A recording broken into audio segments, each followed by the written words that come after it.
All right, so if you've upgraded to ElevenLabs and want to actually use the paid features properly, yeah, this video will walk you through everything step by step. First, quick idea, paid plans unlock more credits, better voices, voice cloning, and higher quality audio. Start by logging into your ElevenLabs account. Once you're inside, you'll see your main dashboard where everything happens. Next, go to the voice library and choose a premium voice. These voices sound much more realistic compared to the free ones. After that, you can adjust the voice settings like stability, clarity, and style to get better results. Then paste your script and generate your audio. Paid plans give you higher quality and allow longer voice generation.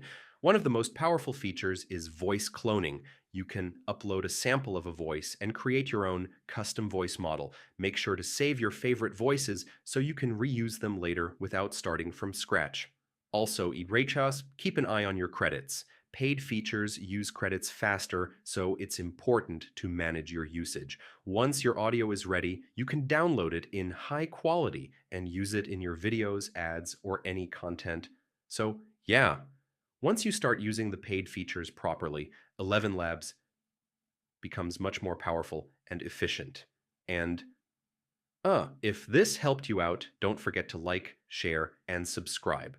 More AI tutorials coming soon.